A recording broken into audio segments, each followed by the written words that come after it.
Hey everyone, it's David from the Geek Garage podcast. I just wanted to take a quick second to tell you about our new partnership with Everyday Superhero Training.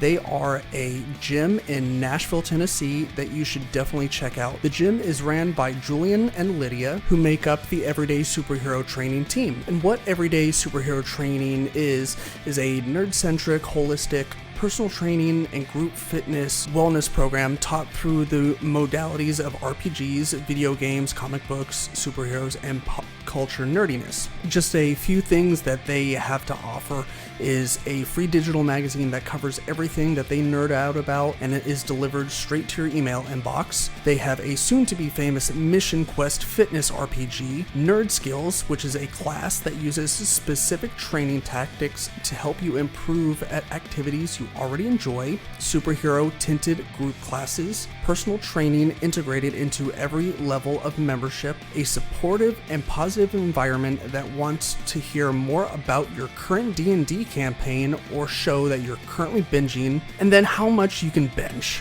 So please support Julian and Lydia by visiting everydaysuperherotraining.com for more info on this amazing gym. Thank you.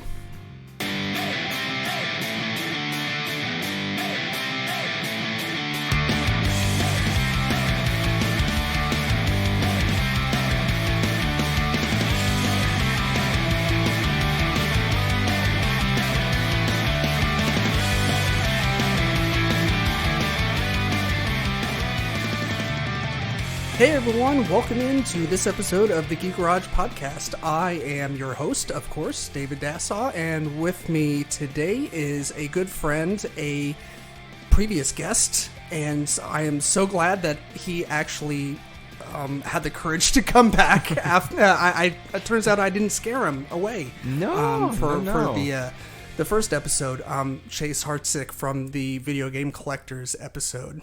Hey, Chase. Good to be back, man. Thanks for having me. Yes. No, thank you once again for coming. I greatly appreciate it. Oh, I love it, man. Like I said, just people love the video game episodes. I unfortunately don't get to do them enough, but fortunately, you live so closely, it's just it's a little bit easier for you to come than a lot of other guests.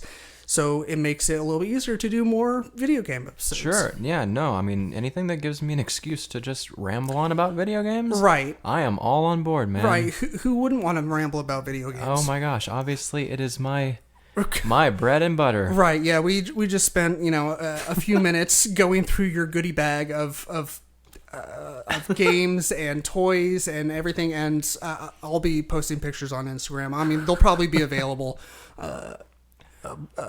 by the time this recording hits. But he's got like little figurines and NES games and SNES games and 64 cartridges. They're all cartridges, but and he brought his like classic Game Boy that he just somehow wound up with magic. I think it's black magic. Like he told me that one of his friends from what is it, Media Rerun? Yep. Yeah, I'm just convinced it was black magic that he just got it. Like, and the box is like perfect condition. Yeah, complete in box and everything. Right. Even had the little earbuds. Yeah.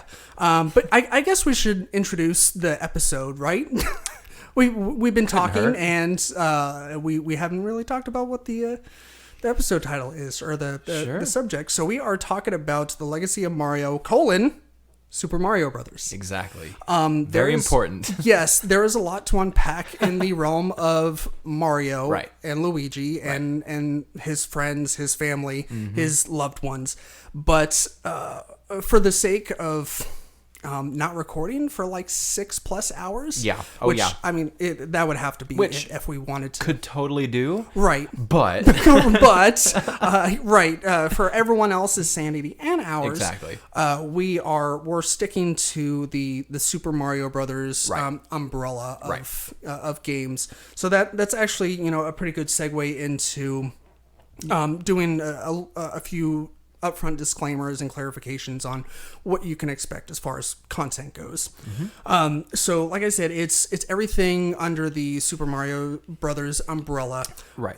Basically all of his platformers. Yes. Essentially is what that translates to. Platformer. A platformer essentially being, for those who are uninitiated, or at least don't know like some of the like gamer lingo. Right. I guess a platformer is a game that is primarily focused on mechanics of simply running and jumping. Jumping being the main bullet point right there. Right. That's essentially why it's called a platformer, because you're jumping from platform to platform. Yep. So yeah, that's disclaimer. When we say platformers, that's essentially what the Super Mario franchise is all of his platforming endeavors. And that is 2D and 3D, but we'll get to it. Right. Obviously. Yeah, and it definitely, so it that's pretty much what it includes. What it excludes is spin-offs like Mario Kart, Smash, it was the RPGs. It was so funny because I remember when you initially brought up the episode and you were like, let's do an episode on Mario. And I was like, yeah, let's do it. Right. And then you thought about it for a second. You're like, wait. And then like steam started coming from your ears. And I thought your head was going to explode because you're like, there's just so many different directions. Oh my gosh. I got home and realized that. And I was like, we will be there forever. Right. Because no, Mario's legacy, and if you just consider his entire canon, is he's a Guinness Book World Records holder for most appeared video game character. He's been in more. So I mean, you say Mario, and you obviously have Super Mario, but yeah, you also have Mario Kart, Mario Party, Mario Paint. You have the sports games, right. Mario Strikers and baseball. Yep. His puzzle games, Dr. Mario, and the RPG series. You have the Paper Mario games, which are absolutely phenomenal. Mm-hmm. The Mario and Luigi series, as well as the first Mario RPG, Legend of Seven Stars, which is unfreaking believably good. Yeah. Unbelievable good. Like it's just Final Fantasy basically, but with like Mario characters and in the Mushroom Kingdom. Oh my gosh. And I love it. Even made by Square, the creators of Final Fantasy. Oh my gosh, turn-based Mario. It doesn't sound like it should work. Right. Oh my gosh, but it works way too well. So yeah, when the episode came up, I remember you texted me like, hey, do you think we should maybe split the episode up? I was like, I'll just explain at work tomorrow because there's so much to unpack there. Right. So yeah. But I think we've broken it down in a pretty digestible way. Yeah. I want to think we did. I'm trying to think back to a time where I put this much time and effort and planning into a single episode. And I don't want to come off as someone that like doesn't plan out the episodes. I mean, there's been ones where we kind of do spur of the moment, but typically I do a little bit of research. This one, however, like my co-host Ted for a lot of the other episodes, he like just straight up told me the other day, he was like, "Dude, how fucking long have you been planning this episode?" And I was just like, it seems like forever, but there's just a lot that went into it. Like narrowing it down to what we were going to talk about was a big piece, just like he said. Right. But kind of once we figured out that we were doing Super Mario Brothers, I feel like a lot of stuff fell into place. It reeled it in pretty well, and that's like the core. When you think of Mario, I mean, that's what you automatically think of is his platformers. That's what he's more known for than others. So, I think that's definitely going to be the most unanimously well known of Mario's endeavors. I mean, everyone knows Mario Kart, of course, and stuff like that.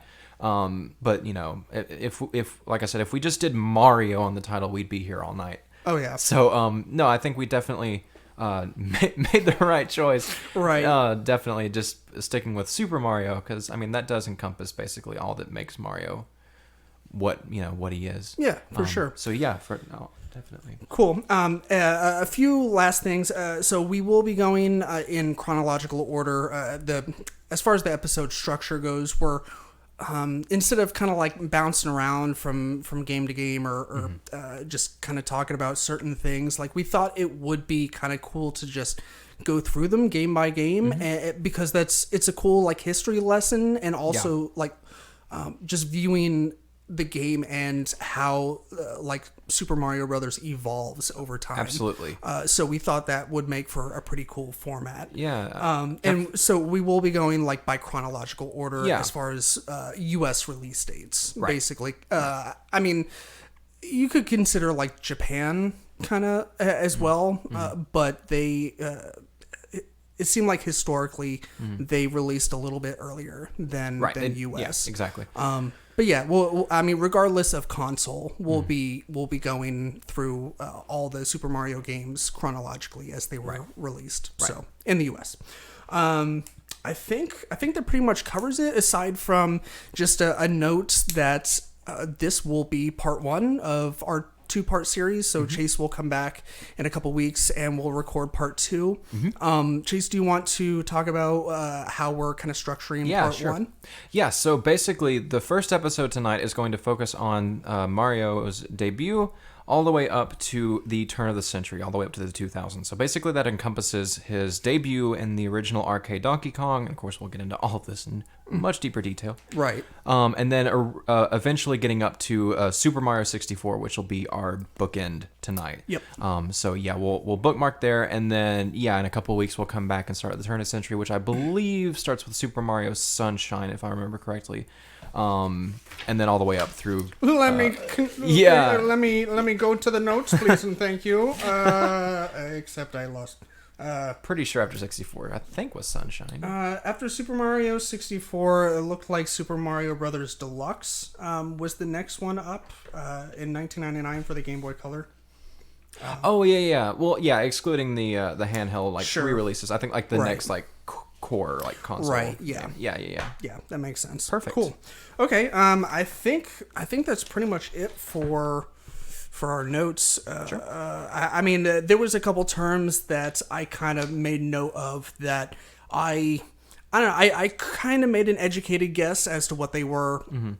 And I was pretty much correct, but it kind of led me to think that maybe we should go over a few of these terms.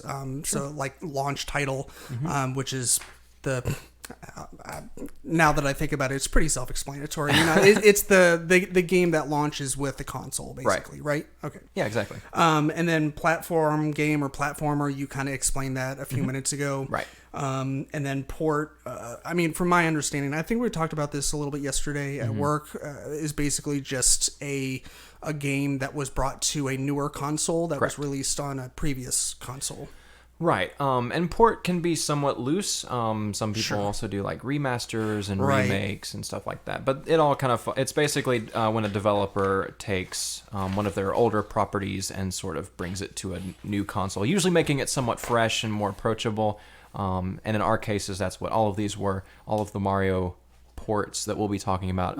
In most cases is when they brought them to the handhelds, specifically the Game Boys. Right. But of course, kind of updating the graphics a little bit, and adding a couple of new features here and there, some more so than others. Yeah. But that's cool. Definitely good to know. All right. Well, you ready to dive right into it? All right. Cool. Let's do it. Awesome. So basically, it seemed like Mario kind of started. It rose like a phoenix from the ashes. Yes. Of a video game historical event that I didn't really know existed. It totally makes sense. Yep. But I didn't know it existed, and it has many terms, I believe, but it's kind of just commonly referred to as the video game crash of 1983. Exactly. So basically, all that to say, if Mario hadn't come along when he did, there's a good chance the video game industry as we know it would have never even happened. Which is crazy to think about. Exactly. Honestly.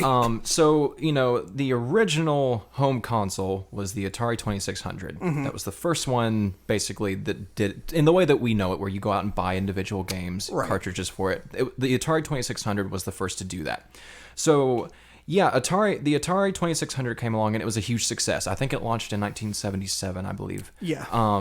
Yes. So that's just fresh in my mind. Right. I typically don't know that info, but like I said, I did a lot of research, and a lot of the stuff on the crash was yesterday. Yeah. So. Gotcha. Yeah. Yeah, so the 2600 launched in 77, and it was a big success. And but you also have to realize this was the first video game console. So terms like game design, what makes a good game good, what makes a bad game bad, they were basically starting from scratch. Right. They had no foundation on this industry. This was a totally fledgling industry. Right. So they were just breaking all new grounds across the board. Exactly. Around this time, of course, arcade cabinets were successful in arcades and stuff like that, Yeah. and pizza joints and stuff like that. Those were fairly common, and they were very successful as well. But as far as like bringing that into the home, Atari was the first to seize on that. So it launched in '77, and it was very successful. The only thing is, though, with it being such a new industry, like I said, they had no real way of knowing what they were doing. It was all kind of shots in the dark in terms of game quality. Right. So they were very experimental, and they were trying different things and stuff. But another caveat to that was that you also have to keep in mind, 1977. This is long before the internet.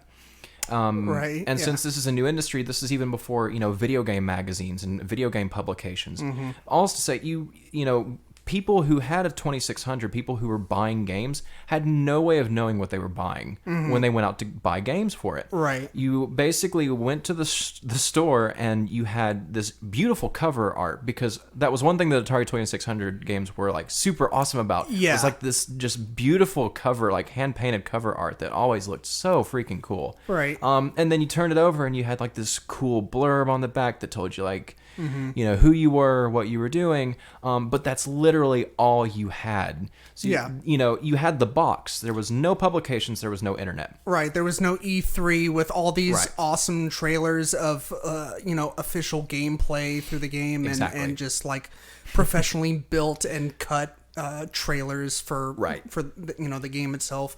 You just had to hope and pray that when you made this big purchase that it was going to turn out okay. And if it didn't, then hope that the retailer had a okay return policy. Right, exactly. Basically, that, it basically just meant that the quality of these games was a minefield, and you had no idea what you were getting. So a lot of kids would get lucky sometimes, and you'd come home with a pretty decent game. But, a lot of the thing too, like I said, you had this beautiful cover art, and you had these awesome blurbs on the back that were like setting you up to this like expansive space exploration thing. And then of course we all know what, if you've ever seen 2600 games, it's a couple of blips, right? This is before graphics was a thing. These terms just weren't a thing yet. So a lot of times, kid was let down. And in a lot of cases, not at the expense of Atari. They weren't trying to make bad games. It's not even necessarily, that wasn't even really the case necessarily. It was just that they just didn't know what they were doing. There was no precedent to this industry. Right. So essentially what it meant was, for years and years and years, it drove these like up and coming gamers, if you could have even called them that at the time. It was driving them crazy because no one really knew what they were ever getting their hands on. And oftentimes kids were disappointed. And it got progressively worse and worse, and until you got to the early 80s. You started creeping up on the crash, and basically there were two major games that a lot of game historians kind of point to. Right. So Pac-Man was a huge success. Everyone knew Pac-Man, everyone loved Pac-Man, and kids would flood to any store or arcade that had that cabinet. Yep. It was an extremely huge success. So when Atari announced that they were bringing Pac-Man to the home, obviously it was met with a huge amount of hype. A lot of kids were excited about this, only to get their hands on it. And it is still regarded as one of the worst ports that has ever been released. Pac-Man barely looked like Pac-Man. I even want to say, instead of eating the dots, they were like these little flat dashes and stuff. It was all monochrome and blue, and it was just a mess. Right. So that right there really hit a lot of kids the wrong way. Sure. Jump ahead, I want to say to 82. You come to the year that Steven Spielberg's E.T. the Extraterrestrial releases. One of my favorite childhood films. As was many at the time, exactly. Insanely successful film. Kids loved it. One of the big marketing campaigns that went along with the film was, of course, the Atari 2600 game. Right. And there was this huge PR campaign that went along with it. And so obviously this was another game that kids were absolutely bouncing off the walls and couldn't wait to get their hands on. Only to, again, get their hands on the cartridge. And it's still regarded as one of the worst video games ever made. Right.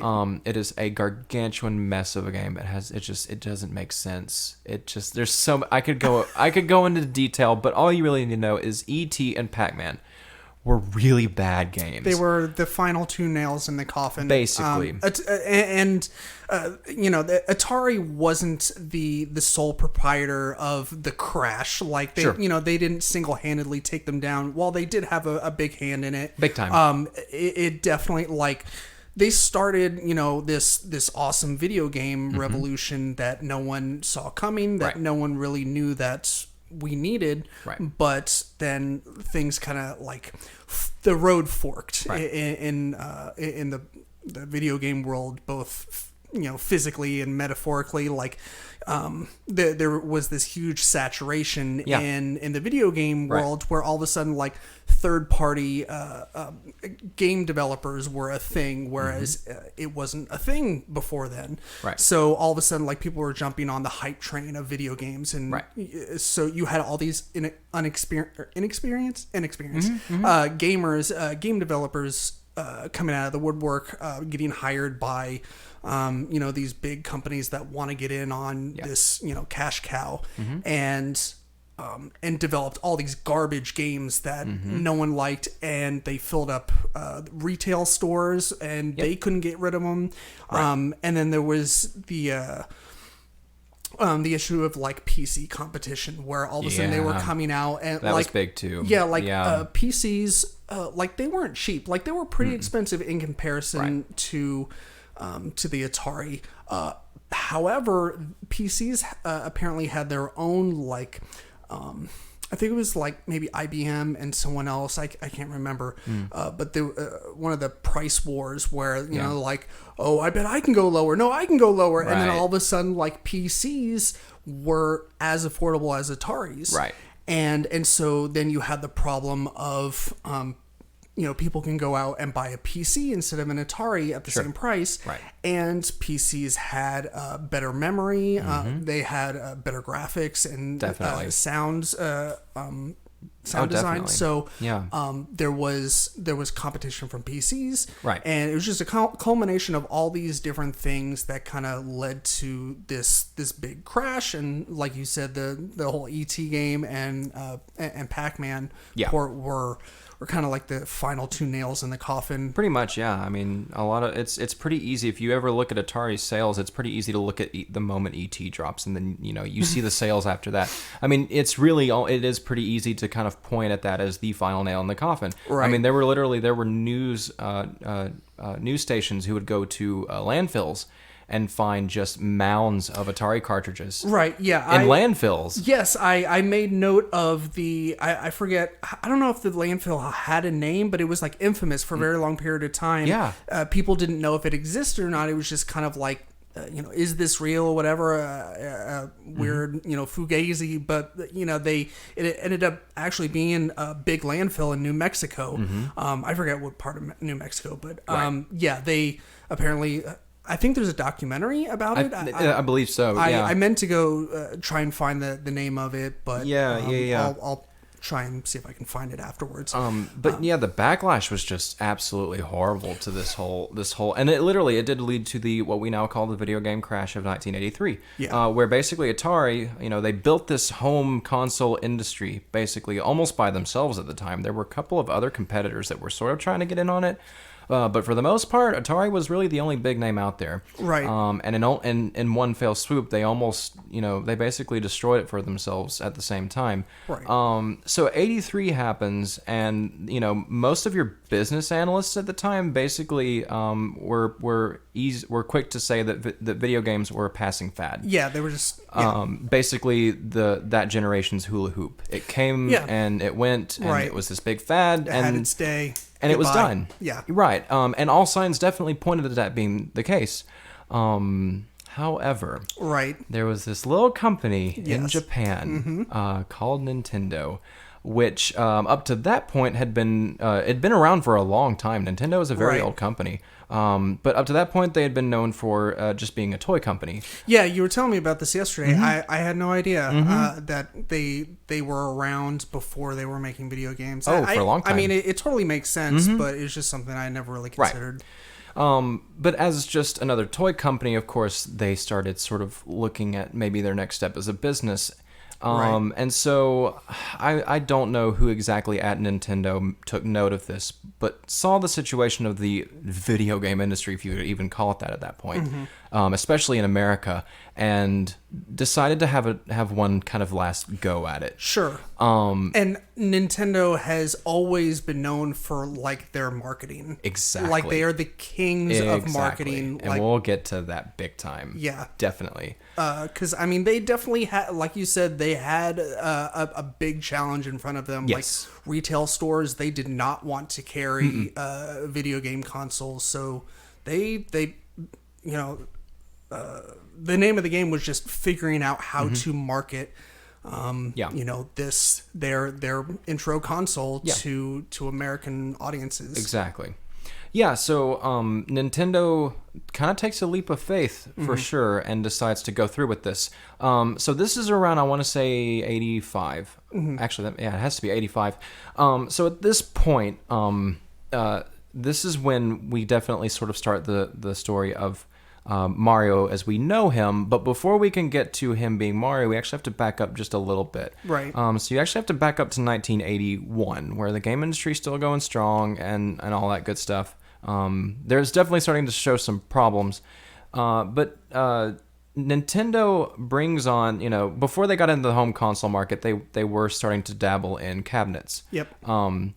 So they hire this artist named Shigeru Miyamoto and say, we want you to make, you know, an extremely successful arcade cabinet. They wanted to compete. Up to that point, they tried a few, but they just didn't really take off the way they wanted them to. Sure. So Shigeru Miyamoto decides he wants to do sort of like an old-fashioned, somewhat story-driven game. And so he makes the bad guy this giant ape that he kind of modeled after King Kong. And then he nicknamed him Donkey Kong. And then decided he actually wanted to have a hero who was sort of an everyman character. He didn't want to have like a superhero or whatever. He wanted to have an average Joe. So he decided to go with one of the most simple jobs like that we know, which is a plumber. And so initially, I want to say they actually started out calling him Mr. Video, I believe was when they first started developing the game. Yeah. I'm pretty sure that was like an early idea that they had, and it got scrapped somewhere it was along. left on the cutting room floor, basically. Right. Yeah, it was never in any like writing in an official capacity. Right, exactly. And so eventually it was settled on Jumpman. Right. Which sounds kind of silly, but here's the crazy thing. Donkey Kong was the first game that ever featured the jumping mechanic. That was the first game that you could ever jump in. Which is crazy. Yes. So, of course, they called him Jumpman because that was a big deal. Yeah. It was literally the first platformer in video game history. And so, of course, this all culminated in now what we all know and love is the original Donkey Kong arcade game. Right. 3 levels, 4 if you play the sort of like expanded one with like the Pie Factory level. Sure. But the classic Donkey Kong is 3 simple stages. You got the classic tower stage, you got the second stage with like the elevators, and then you have the famous like boss battle where you actually have to take Donkey Kong down, where you have to run over these like bolts or whatever up the tower until you run over each one of them, and then Donkey Kong falls. And it was a gargantuan success. Yeah. It was a huge success, and so Donkey Kong just took off like wildfire. They followed Donkey Kong up actually with a lesser known arcade game that was literally called Mario Brothers. Or Mario Bros, depending on if some people say bros, some people say brothers. It's abbreviated pretty much everywhere. So exactly. I mean, it's tomato. Exactly. And so Mario Brothers was also it was a successful cabinet for sure. Not quite as successful as Donkey Kong. But Mario Bros, what's important about that one, obviously, is it's in the name. So Jumpman was a big deal because they called him that because of that mechanic, because that was such a big deal. Right. Now, that had been established by this point, and they wanted, and again, Miyamoto wanted to sort of establish this character even more as sort of an everyman, someone that, kids could relate to. Oh, I could be this guy. Right. But he was just called Jumpman.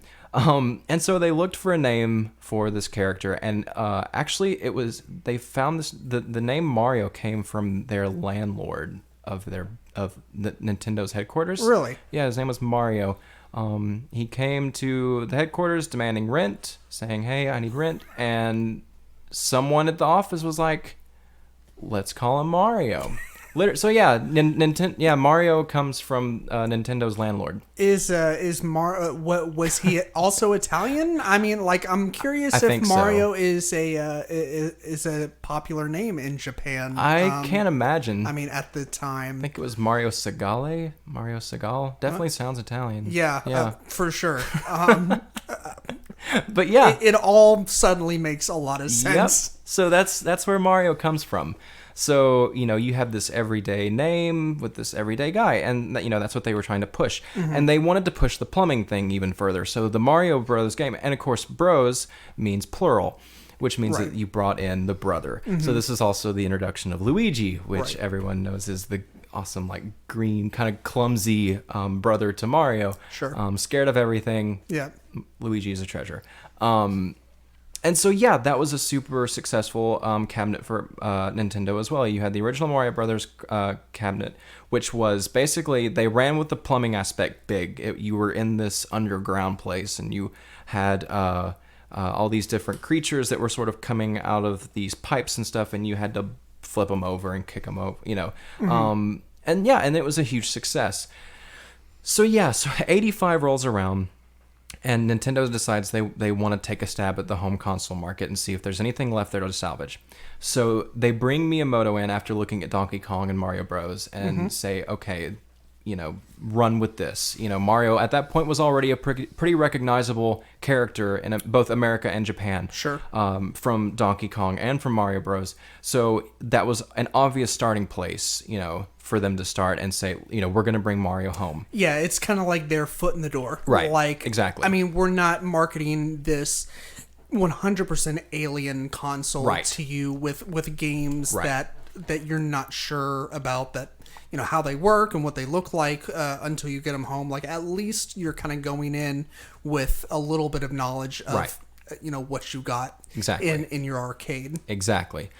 Right. So and that's exactly what Miyamoto set out to do. So he starts on what we now know as the original Super Mario Brothers. Yes. Which is still hailed as one of the greatest video games ever made. And I can't disagree. And oh my gosh, I agree 100%. Yeah. Because this is a game that literally so much of the foundation of our entire medium is built on. Mm-hmm. Everything from just game design to music implementation to challenge factor. I mean, it is absolutely staggering how influential this one game was to everything that came after it.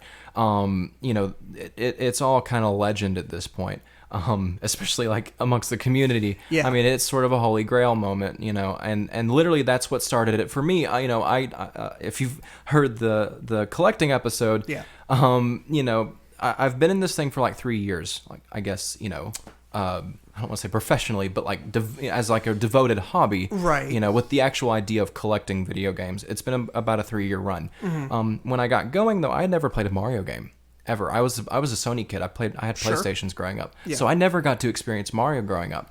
So I call myself a collector, and I've never played a Mario game, which just at the time seemed really hypocritical, and it just didn't make any sense. Sure. I felt like that was just one of those things I needed to have under my belt. So I got my Retron 5 and ordered the original Mario Bros. NES cartridge. And so I'll never forget that day. I got it in the mail and opened it up, and it just, even the cartridge itself, just holding the cartridge is just you feel like you're holding this piece of history. Yeah, very surreal moment. Yeah, it was when we before we started recording, and you handed me the Game Boy, and that wasn't the first time you opened it, was it? No. Right. Yeah. Right. But I mean, we were going through it and just looking at all the nostalgia. Yeah. It was all of it was just there. Exactly. We were, taking all the pamphlets and the booklets out and stuff, and unfolding it, because there's a full unfolding poster. Yeah. And it just reeks of beautiful 90s nostalgia. Yeah, it's. Fantastic. So I got that cartridge, and I put it in my system just to make sure it worked, you know, and just to test it. Right. Which, you know, can be hit or miss with, as we talked about in the collecting episode, can be hit or miss. I put it in the console just to test it and make sure it boots up, and I completely lost the rest of my day.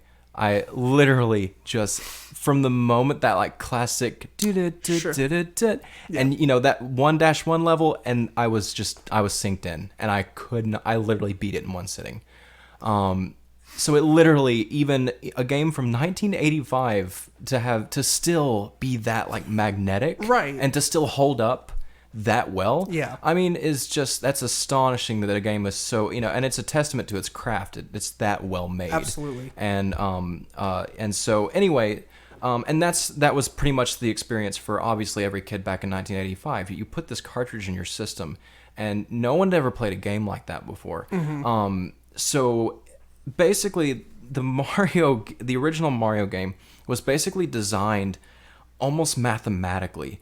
I mean, down to every block and enemy placement. Everything is where it is, down to like a calculated precision basis. Nothing is random, because that was something that Miyamoto was obsessed with, was this precision that he wanted, you know, players to have. And so every level, every jump, every gap, it was all measured. It was all just almost like scientific, literally.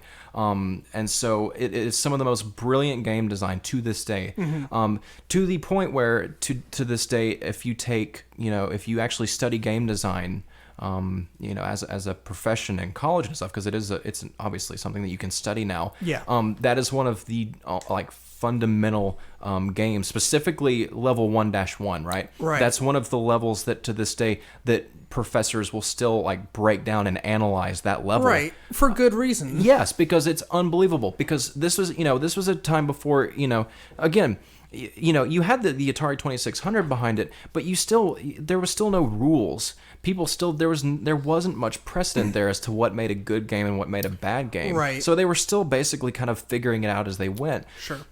So anyway, all to say, you know, basically this game was a massive turning point for the video game industry. This was the moment where the video game industry kind of lit on fire.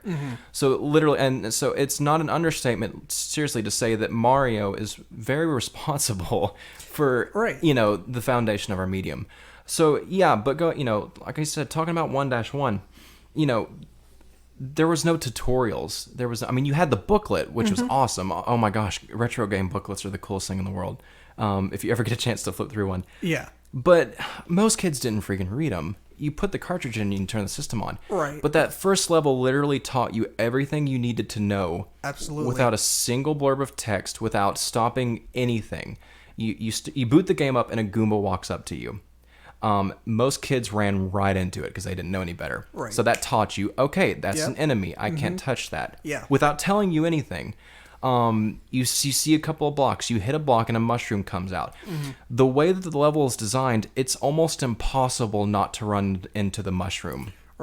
But you hit it and then you get bigger. So that teaches you, oh, this is a power-up. This makes me stronger. This entire level is designed this way to teach you all the mechanics, everything that you need to know, without so much as a single word of dialogue or tutorial or anything. It is an unbelievable feat in game design. So, which is something that they definitely had to look into, research, analyze, master, etc. Because of course this was all pre-internet, and like you said, the booklets they can only do so much, and even if they decided to put little tutorials or how-tos or whatever in there, like, you know, a kid, they don't want to fucking read that. They just want to stick the cartridge in, like you said, and go at it. Exactly. And the game was designed where you could literally do exactly that. And it was encoured to almost. And the controller itself, like, holy shit, like, it is a physical reflection of the game in so many ways, like, so simplistic. Like, there's an A button, there's a B button, there's start, and a D-pad. That's literally it. And a select button, but you didn't really even use it. Yeah. So it was all designed around that simplicity, but yet there was also such a level of depth, and that's something that's always been present with Mario. There's always been, it's always been accessible to the newcomer, but also for those who get pro at it. Oh my gosh, there was so much depth there. I mean, it's amazing, and that was something that Miyamoto really went for when he designed Mario. He wanted to, and that's something to this day. Mario has always been known for this. Miyamoto he's always wanted you to try something. Be like, I wonder if I could get up there actually. Like if I busted these bricks, if I could actually run along the top of the screen where like the numbers and stuff are. Yeah. And he designed it where you could literally do that. I mean, he encourages you to. Right. There's, it's famously 1-2. If you can skip that entire level, you can jump on top of the level and run across the whole thing and skip the whole thing. Yeah. So if a kid was curious enough to try that, because of course there was no precedent for this, so a kid could try that, and it actually work, and actually be able to pull that off. And Miyamoto loved being able to do stuff like that. And talking about like such a genius move, like to incorporate something like that, like. You don't even want to think about that being like some sort of shortcut where you can bypass all the enemies, the Goombas and whatnot, and just go straight to the flagpole. Right. Like, I mean, if you are imaginative enough to be like, hey, I wonder if I can get up there, like thinking outside the box, then you should be rewarded by being able to do stuff like that. Right. So, yeah, it makes perfect sense. Not only that, if you did it, you were rewarded for it. Yeah. If you actually got up there and you ran along the whole stage, it brought you to what was called the warp zone, which would let you skip ahead to like World 4 or World 5. That's right, yeah. And that's something to this day. Odyssey was full of it. Miyamoto loves to like reward curiosity like that. Right. And literally the first Mario game is full of those moments. And so, it's full of secrets, hidden blocks and stuff. I wonder what would happen if I do this on this warp pipe. Oh my gosh, there's a whole other area down here. Right. What was also interesting about Mario, the original Mario, is that it was actually, we all know it's a side scroller, right? It continuously scrolls to the right. Right. But interestingly, at that point, that was actually not very common. Most NES games were panel based. You'd have a panel and you do what you need to do in it, and then when you got to the edge of it where you went into a new area, you had to wait for the panel to scroll over to a new panel, and then it would stay put and you do everything in there. Right. Most NES games were designed like that, or many of them. A lot of like old arcade games, like I think of like the Ninja Turtles games, and other games like that where it was multiplayer. Right. And you get in, everyone has their own joystick or whatever, and like you fight bosses like putties or whatever they are, and then like after you defeat them all, like it like you said, it shifts to the next panel. Right. Exactly. So, yeah. So that was really cool that Miyamoto wanted to have that fluidity. And so, he made it a point pretty early on that he wanted this to be a scrolling game. Now, of course, you can only scroll to the right. You can't go back to the left. Right. So that was something that you had to take into consideration too. But the fact that you could even scroll it like that was a big deal. So nobody like complained about it. Right. But so it was pretty much like the first and last time that we really witnessed that. And Miyamoto, he always kind of stuck with that, with everything from like Metroid and stuff, but like Zelda, the original Zelda was panel based. Right. You ran around in this one part of the overworld, and then you move up, and the screen would scroll up. So that was a really cool feature that was integrated into the original Mario. But what was also so cool was just the fact that how much he was able to do with so little. I mean, there's literally only 4 level types in the entire game. There's like the above ground, like grass, just the regular levels. Right. You have the underground levels, and then you have water levels, the infamous water levels, and then the Bowser's castle levels, where you have the lava and the fire and all of that. But that's it. But that's literally all they needed back then, Right. And there was, and like I said, it's amazing how much he was able to do with just those 4, level types, and how much he was able to run with that. And so, and there was just so much charm there. Like if you got to Bowser, on any of the worlds before World 8, and you actually got to him with a fire flower, and you hit him enough times with a fire flower, you actually realized it was an imposter. It wasn't even Bowser. You know what I mean? Yeah. Like, you fight Bowser 8 times, don't get me wrong, but technically, like, if you actually were to, like, hit him enough times, you'll see, like, a Koopa flip over or a Goomba flip over, and you realize it was an imposter, you know what I mean? Yeah. Like, the real Bowser was only in World 8-4. And so, like, but just, like, little charm like that. Like, he didn't have to do that. Like, he could have made you fight Bowser 8 times and just been done with it. Right. But he was like, but what if a kid makes it here with a fire flower? What if he actually, like, hit Bowser enough times? What if you actually found out, oh my gosh, that's not even Bowser? Yeah. And, you know, and actually integrated that into the game. And it's such a cool little moment, you know, to actually, like, get to Bowser, which is, you know, in a lot of those castle levels is hard to do. To get to him with your fire flower and then have that little moment of realization, like, oh my god, that's not even Bowser. Yeah. You know, and it's just amazing how much charm and originality was crammed into that freaking cartridge. And, you know, the warp zones, and even the fireworks. Do you know anything about the fireworks when you get to the end of the stage? Yeah. If you get to the end of a stage and you hit the pole when there's either a 1, a 3, or a 6 in your timer, then you'll either get 1 firework or 3 fireworks or 6 fireworks. That I did not know. Yeah. Like little stuff like that just makes that game just so unbelievably like just classic and just such a perfect little game. Right. Which to this day, man, and it still holds its spot. I mean, you know, IGN did their like top 100 greatest video games of all time. Super Mario Brothers was like, I want to say like 14. It was like top 15, like to this day. Right. Which it absolutely... Out of all the video games. Exactly. And there's a lot. And which, of course, if you ask me personally, I would probably say it should be top 10 personally. But the fact that, you know, a publication like that still acknowledges it as that sort of pillar. For sure. You know, I mean, that speaks volumes to its craft. Yeah, absolutely. Miyamoto, that's how you say his last name, right? Was he more involved with like the design aspect and like coming up with the ideas as far as the gameplay goes, or was he an actual like game developer where he like sat down and wrote some of the code that developed the actual game? I want to say I don't know how much code he did because he was originally an artist. Sure. So he's definitely more on the creative side. He loves to design characters and worlds and stories. Cool. And but he's also obsessed with game design. He's obsessed with that precision that I was talking about, you know, how everything is calculated to the block. Right. So, I mean, yeah, you know, he definitely had his hand in every pie for sure. But definitely, you know, if you ever hear interviews of him like talking about his process of making video games, you definitely get a sense more that he loves to create characters and he loves to create worlds and stuff like that. So anyway, so, you know, that's where you start. That's like the inception of Mario, is the original Super Mario Brothers. This is actually the only time really that the timeline kind of branches a little bit. Okay. Between North America and Japan, famously. Sure.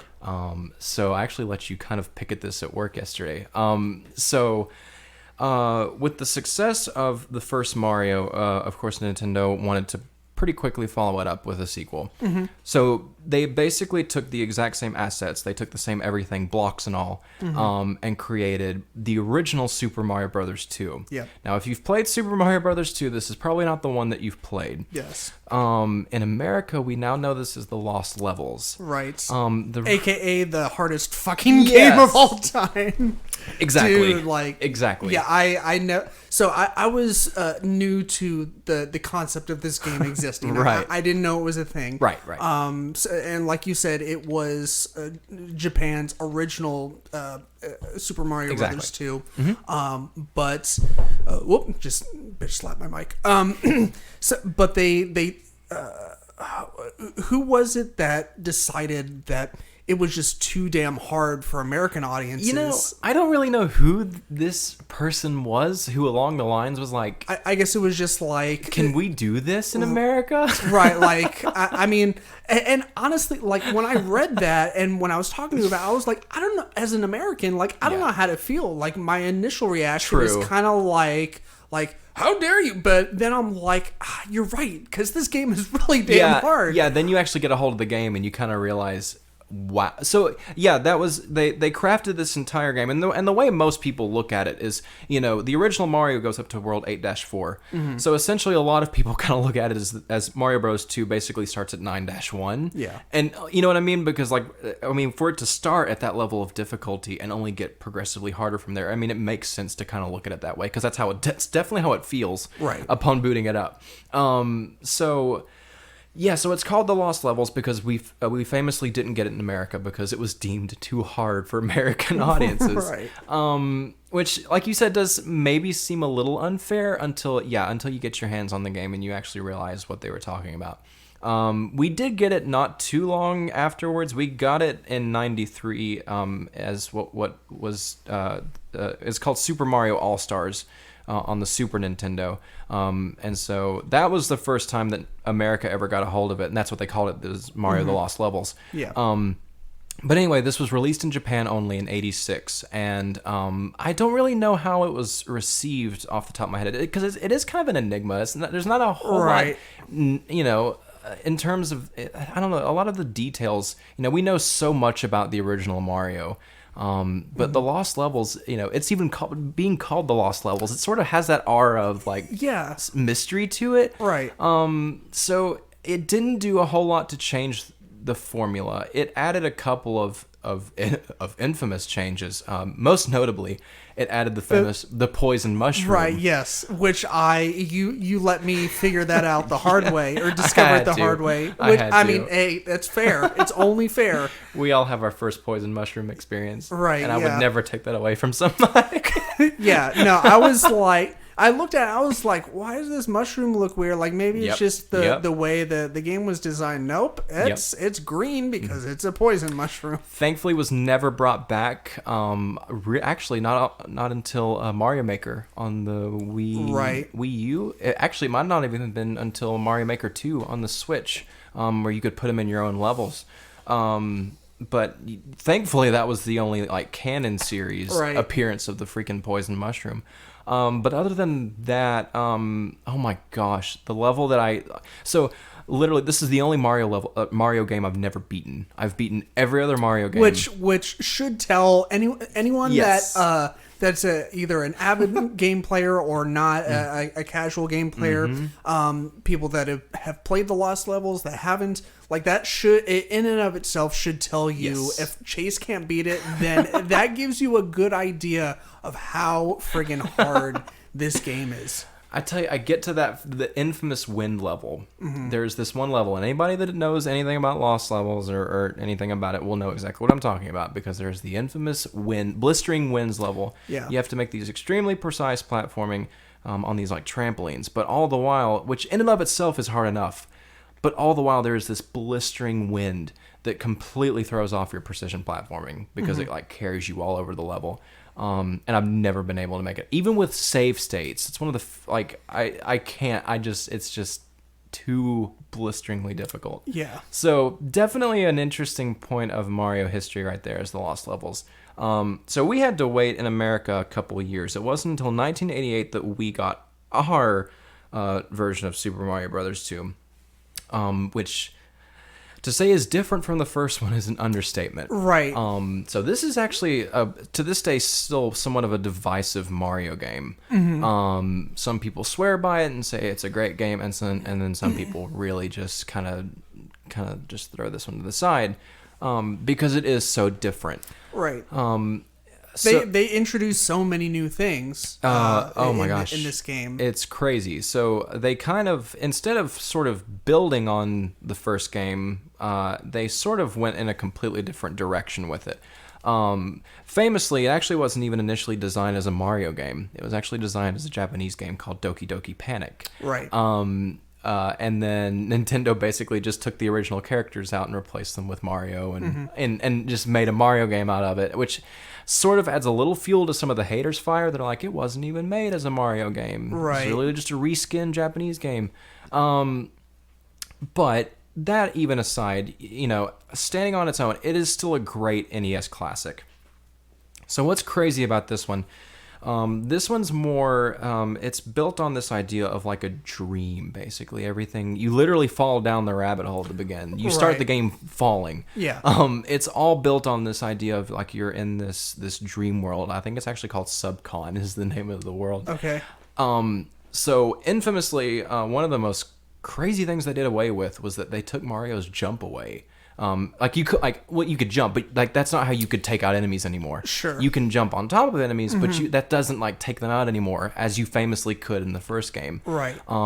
So this is sometimes referred to as a harvesting action game, and the reason they call it that is because literally a lot of the game is based on you like plucking these beets and these onions up, right, and throwing them at enemies, and that's how you take enemies out. Okay, aptly named. Right. Yeah. And even enemies, you would jump on top of enemies, and then you scoop them up from out from under you, and then you could throw them at other enemies. Yeah. I guess just crazy, but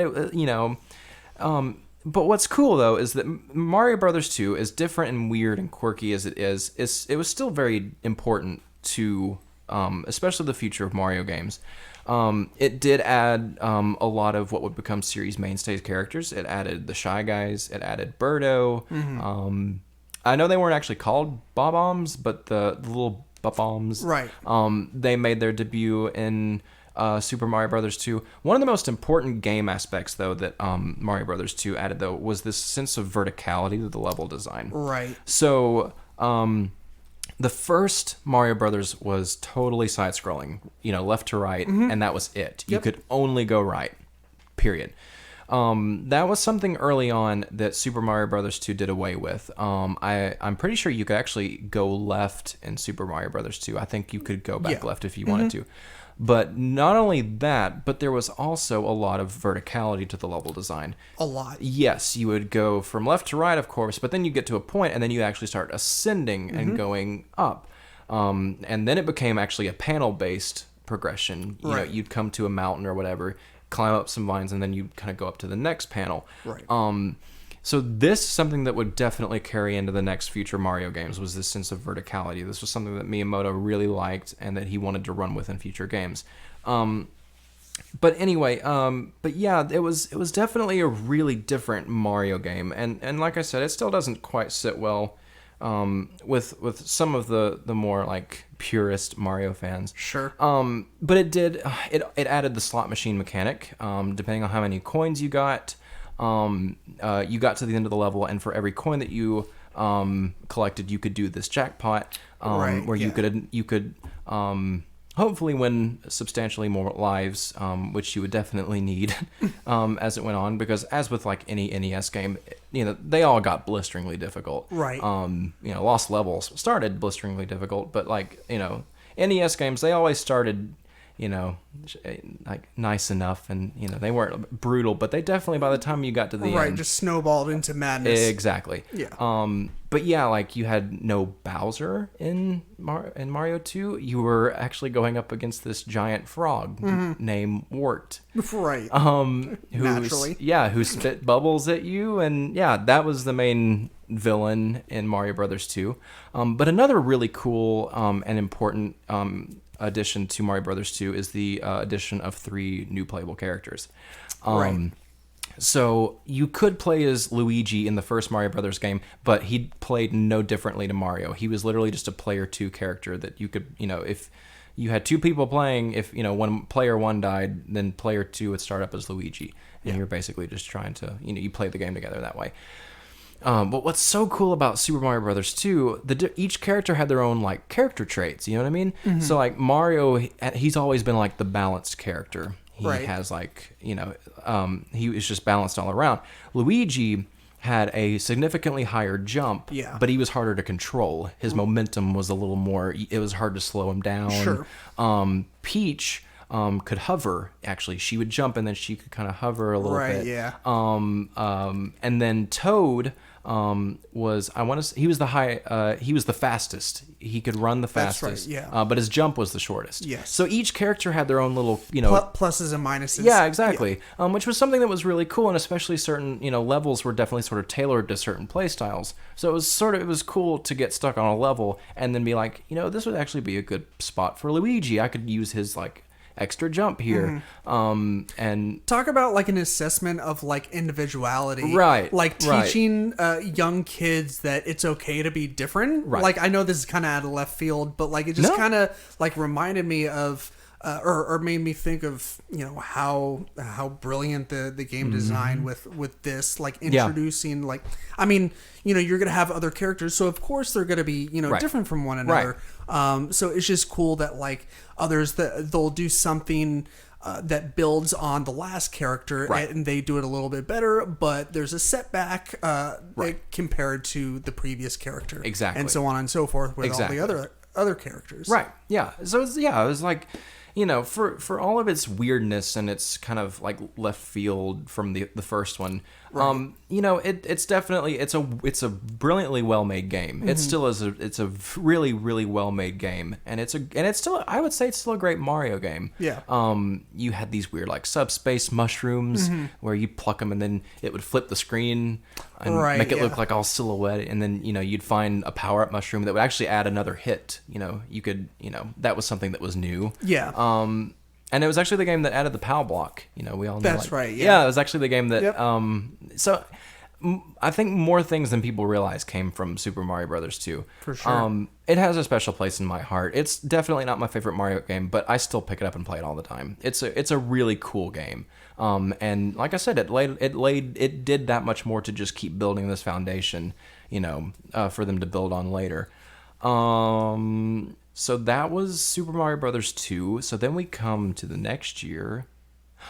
Oh, with the Game Boy, right? Yep. That's the intro of the first Game Boy game. Yes. And I guess the game, was it a launch title for the Game Boy? I actually don't know off the top of my head. I'm not entirely sure, but it's not super important. It wouldn't surprise me one bit. I know Tetris was. Tetris was a launch title. Either way, it followed very closely after the debut of the Game Boy.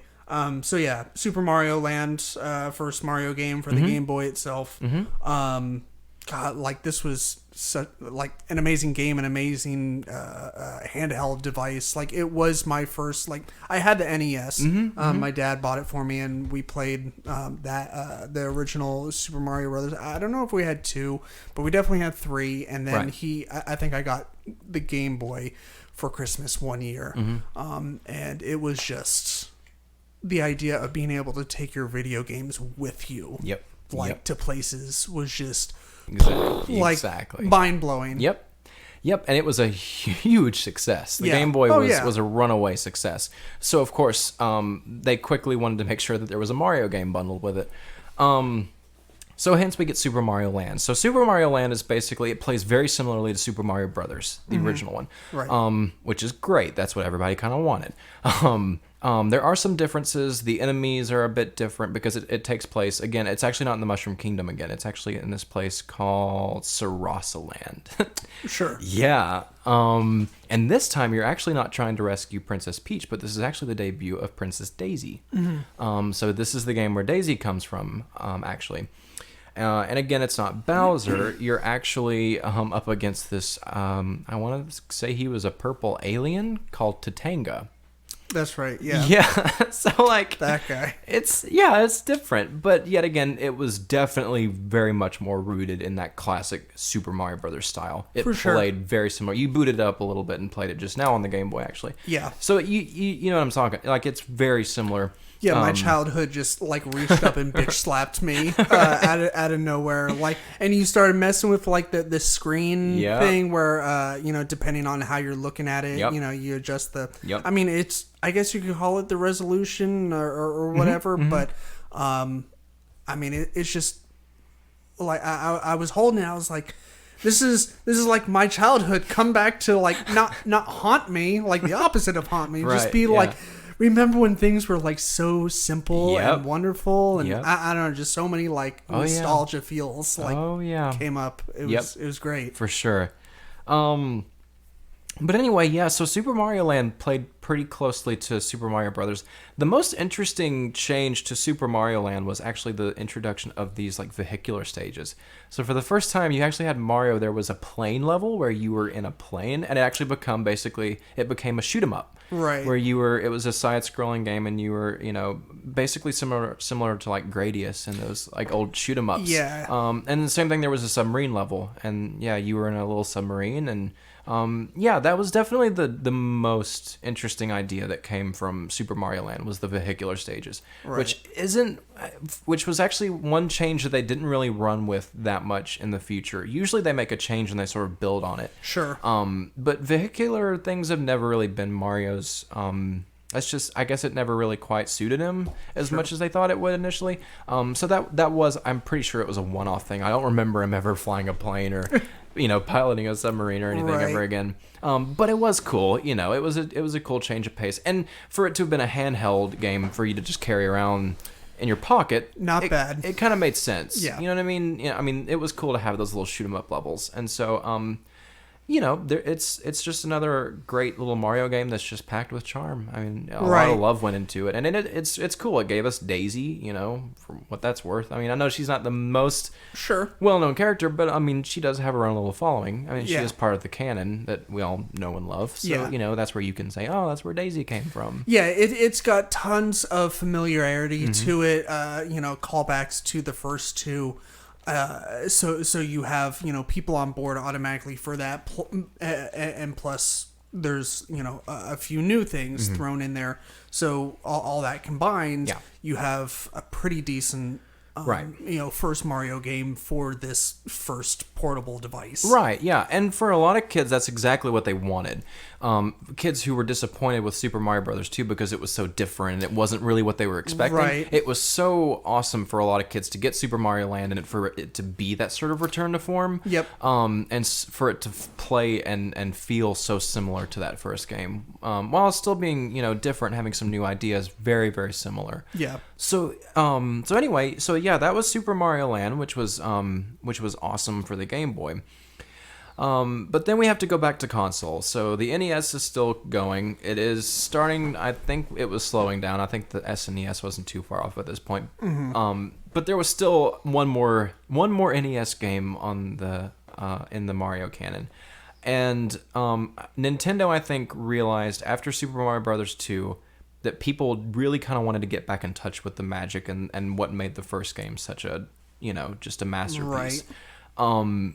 So Super Mario Brothers 3, oh my gosh, they took everything that worked from the first and the second game and just completely built on it. Right. And of course added so much more. Yeah. That would become that would just continue to build on the foundation. But it took that it went back to that sense of like the calculated level design where every block was as it should be. Yeah. Like it was all so precise. But then incorporated like that, like I said, that sense of verticality that was in the second game. So levels got way in a way bigger, but also smaller. Sure. Because this game implemented the world map. Yeah. Which was a huge development. Oh yeah, that was a big introduction to Super Mario Brothers. Yes. So you actually had this this game map where you would actually, you hit your first level, but then a lot of times you'd actually have options. You could go to the second level or you could go on down to the third level. Yep. And you actually had options in that sense, which meant that levels got smaller, like lengthwise, especially if you kind of went from just left to right. Mm-hmm. But if you explored a little more, because what's cool about 3.2 is how many new power-ups it added. Right. One of the most famous ones is the raccoon suit, which is the one where he grows the little tail, Yes. So you get a running start, you activate this raccoon thing, and then you could fly. Right. And so that's where they incorporate that verticality that they kind of learned to love from the second game. If you actually got up there, then of course, in like just standard Miyamoto style, he wanted to reward players that were curious enough to know what was up there. So if you actually made it to a point with a raccoon suit or whatever, and if you flew up there, there were always like coins or like hidden levels or whatever, or hidden areas. So that was a huge step in the game design aspect for Mario, was this implementation of the world map and, just taking everything that worked so well for the first two games and just totally building and just expanding on it. Absolutely. And yeah, totally flooded the game with all sorts of new power-ups. There was like the famous Tanuki suit. There was the frog suit, which made swimming really like easy, and you could you could move a lot faster and stuff, and that was super cool. I never got great at using it, but it was super cool to have. From what I remember, the graphics also saw pretty good bump in quality. Big time. Yeah, they added the hammer suit where Mario could actually like give them a taste of their own medicine, and throw the hammers back at them. There was, oh my gosh, and there was the shoe. So there was this one level. Do you remember that? I think it was like in World 5 or something. It sounds familiar. This Goomba comes up to you in this little green shoe. Okay. You bounce on the Goomba, and then the shoe stays there. And if you actually get in the shoe, then he hops around in the shoe, and you can actually like jump on top of like. Okay, I think I remember this vaguely. Yeah, it was so weird because it was like in that one level, right? And they didn't have to do that, but like there was this one cool level where you got to hop in this little green shoe, and you were basically like invincible. You could like jump on top of enemies that you couldn't before, right? And be totally okay. And it was the coolest thing in the world. There was just so many weird, quirky ideas like that. And one of the other cool foundational things that this game added, so it brought Bowser back because that was sorely missed. Right. Everyone wanted to see Bowser again because everyone loved Bowser. So they brought Bowser back, but contrary to the first game, you fought him 8 times in the first game. So he kind of wore out his welcome for some people. So in this one, Bowser's there, but you didn't see him till the end, period. So this game introduced the Koopalings, all of his little children and stuff, and which would become series mainstays. So you had like Roy Koopa and Ludwig von Koopa and Wendy Koopa, and they became the end bosses for each world. And what was really cool, to keep them from getting repetitive, they all had different patterns and they all fought differently. Sure. Some of them were like based on warp pipes. You had to figure out which wipe. I think it was Wendy. She would come through like different pipes. You had to figure out which one she was going to come out of. And one, like, they were all different. And then they also introduced, I want to say, yeah, he was a series mainstay. He was like the mid boss. It was called Boom Boom. So he was introduced in Mario 3, and he would become a series mainstay, at least in the 2D in the 2D games. I know in World and in Mario Wii. And I think in Wii U, I think he's been around in most of the side scrollers since. Okay. So like 3 brought Boom Boom and the Koopalings, which was super cool. But it also, what was really cool was how diverse the level design was. So, like I said, like the original Mario Brothers, you had 4 level types. Like the above ground, underground, water, and castle, and that was it. Like I said, they were able to do a lot with it, but that was it. But in this one, every world had its own theme. You had like the grass world, then you had the desert world, then you had like the giant world where everything was massive. Right. And you had like the pipe world, the water world. You had all these different worlds that were completely different. And so the entire game continuously felt fresh. It never felt like you'd been there before, which was super, super cool. And it was just mind-boggling at the time, especially coming off of Mario 1. Where every level kind of dialed into that sort of lane and it kind of stayed there. Right. Which made sense at the time. But for this one to totally explode in that terms of content was just crazy, Yeah. So that was a big thing. And this was definitely a game that was where they really ran with the secrets. Not so much in like secret levels as would come in the next game, but like a lot of like hidden blocks that would take you to hidden areas and stuff. That's something that Nintendo has always loved to like cram their games full of. Right. But yeah, it kept the jackpot element that Mario 2 established. Yep. Where you had that was actually implemented in the overworld. You'd see like these little like toad houses where you could go play these little mini games to win power ups and stuff, and more lives and stuff. So Mario Brothers 3 is still, again, it's still considered one of the greatest video games ever made. It for sure holds a special place in my heart. I know we've talked about this a bunch, or I've talked your ear off about it. but it just it as far as the nostalgia factor, it holds a pretty big place for me because it's. I'm trying to think if it might have been the first Mario game that I played. I'm not sure if I played the original before this or not. Right. Either way, it's the first Mario game that I clearly remember playing. Right. And it's weird because I mean I was super young. I was maybe like 5 or 6. And you know, still living in California, and my dad bought it for me. Like he was the best present giver buyer of all time. And like he bought me the NES and this game, and like he would not to like let me play it, but like he played it with me. Like you know, my parents were young when they started having kids, and I was the first, so of course you know I got my parents when they were at their youngest, and I just remember like playing with my dad, and like the thought of like looking back now, like the thought of him like taking time to like play with me is just, I don't know, heartwarming, and not to like get off track and like mushy at the same time. That's what it's all about, though. I feel like, you know, Nintendo has always kind of like that's what they've invested their time and energy into, is making this more than just your run-of-the-mill gaming experience. Exactly. It's something that goes on for generations. Exactly. And, you know, it creates that special place in your life. I don't know. Yeah, absolutely. So Super Mario Brothers 3 was a knockout hit for Nintendo, whereas Super Mario Brothers 2 was a little, you know, like I said, it was pretty divisive on how it was received. Super Mario Brothers 3 was pretty much unanimously held as like the next step in video game design. Yeah. Which is a thing with Mario. Mario always he's always sort of been the torchbearer for like the signaling the next step in game design. For sure. Which does definitely lead us to the Super Nintendo. Yep. So NES runs its course, and it was a huge success.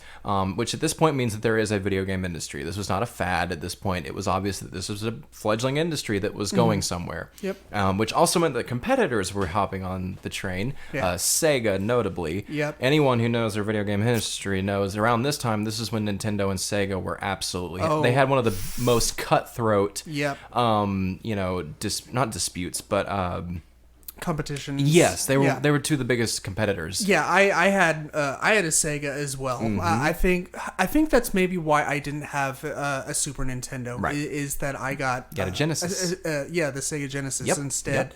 And I think I got it because I went over to a friend's house and played Sonic the Hedgehog. Yeah, and fucking fell in love with it. Exactly. And I think it's just what I ended up asking for Christmas for that year. So, and my parents like stuck it behind the tree and they like covered it up with like the little tarp thing that you put down on the floor. Like if you have you can get it if you have a fake tree. Oh, the tree skirt. The tree skirt. Yes, tree skirt. Yes. Anyways, but they kind of like concealed it. And so we thought we were all done, like, opening presents. Right. And then, like, they were like, I think there's another one back there. And I'm like, is there? And so, like, I grabbed it. They're like, and that's for all of you, by the way. And, like, I open it up, and I'm like, fucking Sega! Yep. Yeah, it was... Yeah, anyways. Yeah, so definitely that was kicking up in high gear because it was obvious that the video game industry was not a fad, that it was obviously going somewhere. Right. So Nintendo saw Sega and they saw Sonic the Hedgehog and they saw this competition, so they're like, okay, so obviously we gotta keep the steam rolling here. So basically, they knew they were gonna launch with Mario. That was a given. Right. But the question was, where do we go with Mario? So they took him out of the Mushroom Kingdom, because I don't know if I made note of that. Super Mario 3 was a return to the Mushroom Kingdom, which everybody was ready to get back to. Right. But Mario World, maybe against what might have been perceived as the best thing to do at the time, they again took it out of the Mushroom Kingdom and put it in a new world. So they took it to Dinosaur Land, was the name of this place. And of course, if anyone knows anything about Mario, if you hear dinosaur, you know that means Yoshi. Yep. Exactly. Mm-hmm. My man. Mm-hmm. Yep. Obviously, for anyone that knows anything about Mario, this was a huge, huge deal. Yeah. Yoshi became an instant staple to Mario from like then on. Yep. So Super Mario World is generally known. Well, it's generally known for a lot of things, but face level, Yoshi was a big deal. Yeah. But oh my gosh, from a gameplay perspective, so it brought the overworld map back and amped it up to 100. Yeah. So they took that idea from Mario Brothers 3, where it was sort of this kind of limited, sort of grid-based, sure, almost like a board game sort of thing, and totally expanded it to this entire island. And so you had this, the whole overworld expanded. But one of the things that also that Mario World was mainly known for was its secrets, like its overabundance of secrets. Okay. So it was always known for like its little trivial secrets where you'd stumble on like an invisible block or whatever. Sure. But what was crazy though in Mario World is they wanted to take that, they wanted to amp it up to 100 again, like they did basically everything. Yeah. So you'd be going through these levels and you'd find these keys. And then so you start carrying this key around for the rest of the level. And if you were curious enough, and if you kind of like combed the level enough, or if you had the right power up or whatever, right, you'd find this weird little place where there was a little keyhole. And if you walked up to it and you went up to with it, yeah, it would like open up, and and it would literally reveal entirely new parts of the overworld, which was crazy. It was mind-boggling to people at the time, where you would see this overworld. And, overworlds were not like an accepted thing yet. That was still sort of like a developing idea. Sure. So you saw the overworld and you said, okay, that's it. I can go there and I can go there. So for you to be in this level and find this secret exit or whatever, and then to come out of the overworld and then see something like grow there, see like this branching path or something come out of the water, whatever it was, right, was a huge deal. That blew Lord knows how many kids' minds back in 1991. Yeah. So it is insane. I want to say there's like over 25 secret exits in that game. I mean, it is a staggering amount of secrets in that game, to the point where I literally have the book. They had to do a book that's like yay thick. Yeah. That's literally devoted specifically to just finding all of these secrets, because there were so many. And what's crazy about this, like 16 people were involved in the creation of this game. Yeah. 16. Yeah. 1-6. Yep. That's yep. I mean, that in and of itself is just mind-blowing. Yep. I mean, like you think of video game companies today and how many people are involved with, making, games for just that console or, third-party game developers. Like, I don't know, like hundreds of people are involved. But to easily. think of like, I mean, my office is pretty small, but, you could fit half of that team in here if you needed to. It's just crazy to think about. It's staggering. No, it is, especially when you actually play the freaking game and you see what they were able to come up with. Yeah. So this game to this day is regarded as, by some people, the greatest video game ever made. Going back to like IGN's 100 greatest video games list that they did not too long ago, and they actually just recently updated it. On both lists, Mario World was number one. It is unanimously held as a pillar of game design. Easily some of the best, if not the best game design that you can find. And of course, it doesn't hurt that Yoshi's in it. It does not hurt anything that Yoshi's in it. Yeah. And again, it's in typical Nintendo fashion. It's a culmination of everything that's worked in every game that came before it. Yeah. You have the verticality, you have the secrets, you have the precision platforming, and then in this case, you have the return of the overworld. You have the return of the Koopalings. They're here again, and they're new and are doing new things. New types of boss battles and stuff. And again, it was just overloaded with Nintendo's charm. How the way that like Yoshi was like scared to go into the castles. You'd go up to a castle if you got there far enough with Yoshi, and then Yoshi wouldn't go in the castle with Mario. right. Which was just so like, oh my gosh, like it's just little things like you would that. have to jump off, right? Or he would push you off or something. Exactly.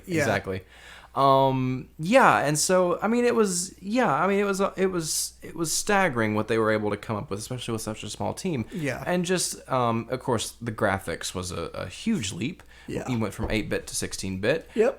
So you literally could see the pockets on Mario's butt when he had his butt turned to you. Yeah. And it was literally like, it was, they wanted to really, they ran as far as they could with the graphics because that was something that Sega was really pushing. Mm-hmm. And so they really wanted to make sure that they could compete with Sega. Right. In the bit wars, as many people call them. Yeah. But anyway, and since you're in Dinosaur Land, what's cool is that though, since they took it to Dinosaur Land, they didn't like do away with the series' mainstay enemies like they did in like Mario 2. Mm-hmm. So you still had your Goombas and your Koopa Troopas and like your mainstay enemies. But they also did add, of course, with you being in Dinosaur Land, you had like the Rhino Dino, and there was one called Charging Chuck, who was like this like Koopa Troopa with like a football helmet on. Oh right, and he would like charge at you and he'd like barrel into you. Mario World, though, what was cool for those gamers who were really kind of into the hardcore gaming, who loved a good challenge, Mario World was definitely one of the most challenging Mario games up to that point. Sure. And what was really cool is it really rewarded you if you really went for it in terms of difficulty. So this was the first game that implemented the famous Star World, which pretty much every other 2D Mario game would implement after that. Right.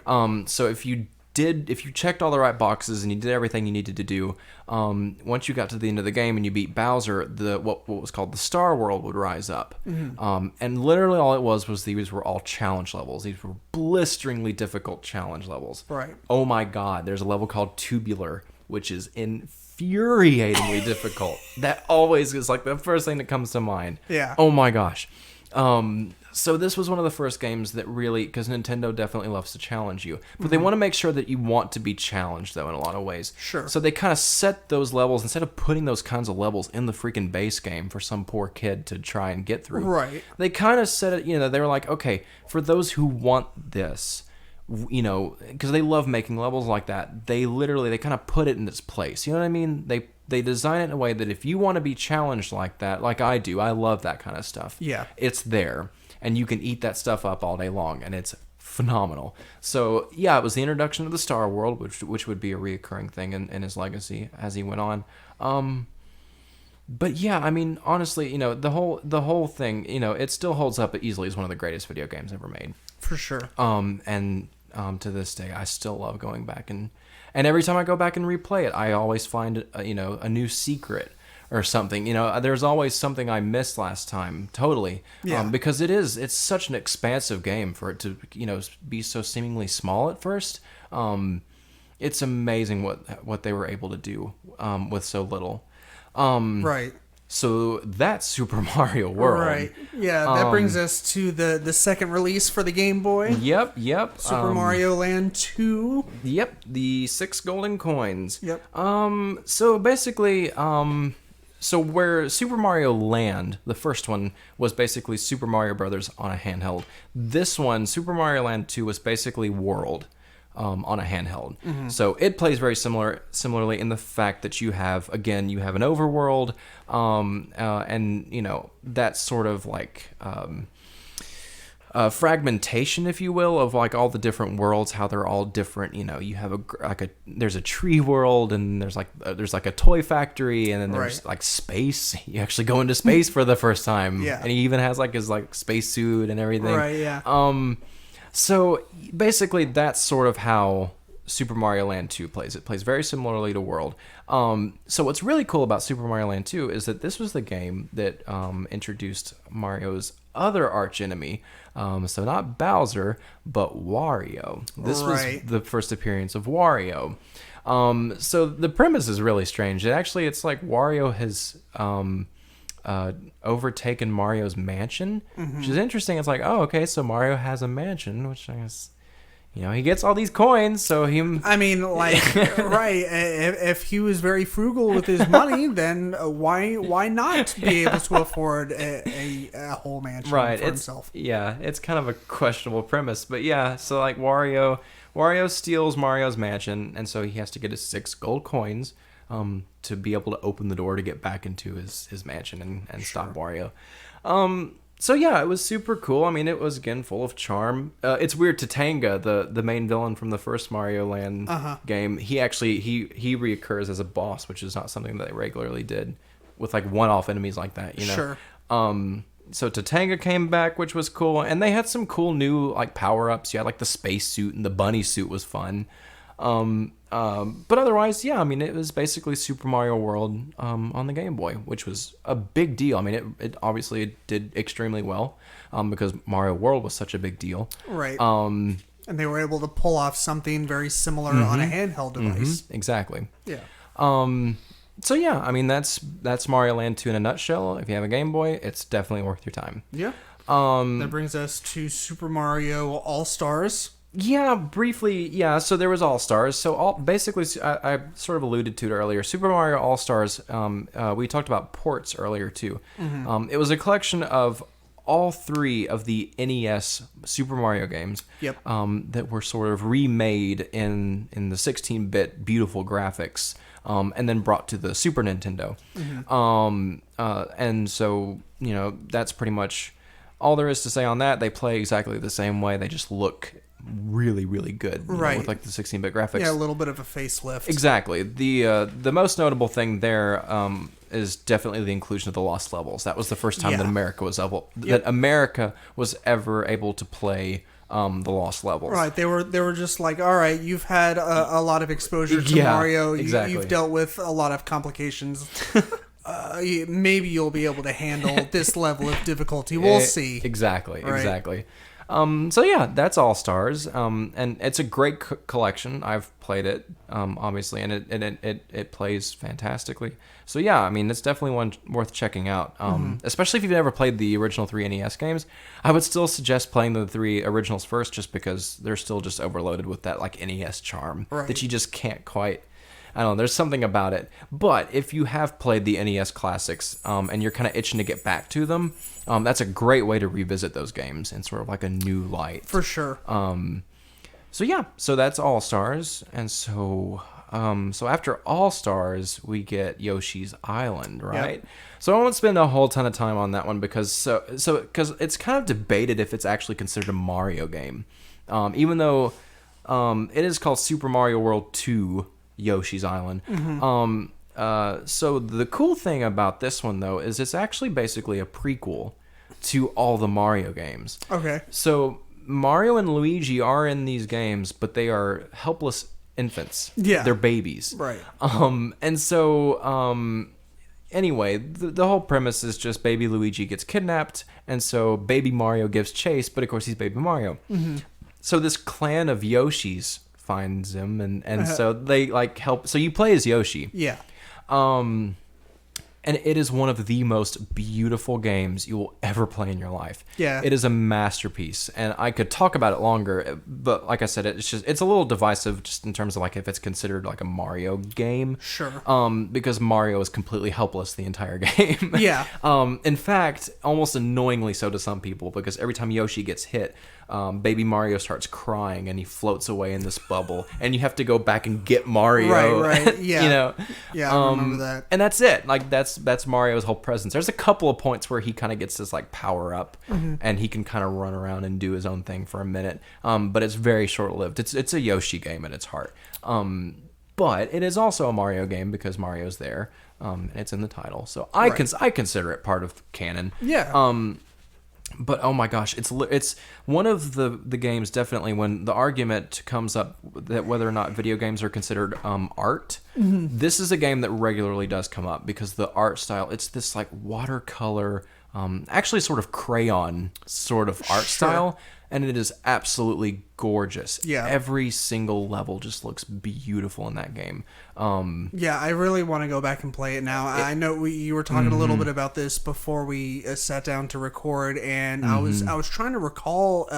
I'm pretty sure I played this game. If I did, it was obviously a very long time ago. Yeah. And as I said, I don't think I ever owned an SNES, so you know, if I did, it was a very fleeting kind of playing of this game. So I don't 100% recall, but sure, I definitely want to play it now. Like, my bank account is like, David, don't go buy a Switch. Don't go buy a Switch. It's one of my favorite bit Mario games, easily.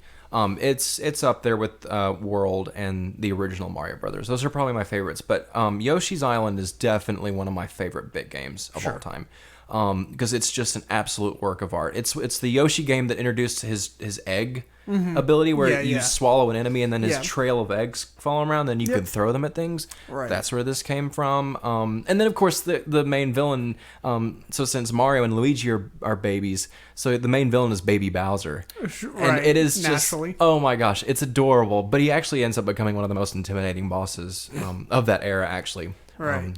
He gets all like ginormous, and it's so crazy. Yeah. And one of the most memorable things about it, actually, it's one of the few, if not the only Mario game where a Mario character just totally trips their balls. There is a level called Touch Fuzzy Get Dizzy, where there's these little fuzzy flowers, and if Yoshi touches them, the entire level goes absolutely. It looks like shrooms. I mean, the whole level gets like I wavy, do remember this, and and literally, if you look at Yoshi, his eyes are like all bloodshot, and like he's all like, it is the funniest thing in the entire world. It's like, were they actually doing shrooms when they came up with this idea? Oh, they had to have been. God, yeah. I mean, like. If I don't know if you could be like sober or a non-drug taker and come up with this kind of idea. Right. Yep. Yep. So, like I said, as far as I know, it's the only Nintendo game, as far as I know, where a character just absolutely trips the heck out. But anyway, jokes aside, it is an absolutely brilliant game, and it is on the Switch's and SNES online service. So if you have not played either of the Mario World games, Mario World and Yoshi's Island, do yourself a favor. They're two of the best games of that entire era, if not of all time. Yeah. Okay, so at this point we talked all 2D platformers, because that was the name of the game. There, that was all you could do with systems like the NES and the SNES. There was no 3D. That was something that was just not fathomable. They sort of hinted at it with certain games, like with Super Mario Kart, F-Zero, and Star Fox, where they sort of did these tricky things with like perspective of, it sort of looked like you were on a 3D plane, but realistically, they were 2D systems. But as the video game industry was continuing to explode, obviously that was what a lot of developers were starting to think about. Right. That just seemed like the next place to go. But, getting there was a different story, because you have to imagine they were just now starting to figure out 2D games. They were just starting to really hone in that craft. Right. So for them to consider this whole other idea of game design, pretty courageous, was basically going back to square one. Right. You know what I'm saying? Like, I mean, you're forced with like, hey, let's get even better at what we've been doing, or we could like possibly like totally screw ourselves with going with what we came from, which is exploring brand new territory. Yep. And that's exactly what they did. Exactly. So at this point, all of the competitors in the race start thinking about 3D. So Nintendo comes out with the Nintendo 64. My favorite console of all time. Mine too. The N64 is my favorite console as well. I think we gushed a little bit about it on the collector's episode. Yes. It is my absolute favorite. This is also when Sony got in on the race. Right. So the original PlayStation came out during this era. And then Sega, bless their hearts. This was the era of the Dreamcast. I want to say it was the Dreamcast. Either the Dreamcast or the Saturn. I think it was the Dreamcast. No, I think it was the Saturn. I think the Dreamcast was their swan song. Yes. Yeah. That is correct. I totally forgot about the Sega Saturn. Most people do. Yeah. So the Saturn, that was their console of that generation, and Sega really struggled with the 3D the 3D transition. Sony excelled in it. They did totally fine in it. But Nintendo spearheaded it. So basically, as in typical Mario fashion, Mario was going to be the torchbearer for this next step in video game evolution. Yeah. But obviously, this was a huge undertaking. So all we knew was 2D Mario running from left to right, all that good stuff. Mm-hmm. And so the question of bringing that into a 3D environment, it was just, like I said, it was totally going back to square one. Right. So people questioned if it could even be done, if Mario should be in 3D, like even questioning it in that regard, like if that was something that Mario was meant to do. So anyway, they took a leap of faith with it, obviously, and what we ended up with was Super Mario 64. And again, I know it's like a broken record, but to this day is considered one of the greatest video games, deservedly so, of all time. Yeah. Literally the game that laid the foundation for 3D gaming, which is literally everything that we know now. Yeah. It's one of the most important moments in video game history, was Super Mario 64 establishing that precedent. And so, gosh, where to start even? I mean, there's so much to unpack with 64. I know, right? Like, there's just, we could do a whole episode just on this game alone. Frankly, really, it's such a dauntingly important and just huge game to talk about, especially for someone who's like really passionate about it, right? Like I am. I mean, like we could talk about the fact that like as of 2017, it sold over 11 million copies worldwide, which is a lot. Yep. And no telling how many people had picked it up like since then for like the Switch, like going back and getting all the legacy games. Right. It's staggering. And then all the new moves that it introduced. Oh my gosh. So, this was Mario's jump to 3D. And Miyamoto knew that this was going to be a completely new feel and everything for everyone. And so he basically, without even really thinking about it, created what we now know as the first hub world, which is a staple of like open world games and stuff like that nowadays. Yeah. But he creates this hub world, which is Peach's castle, and basically makes this safe space with like no enemies, no hazards.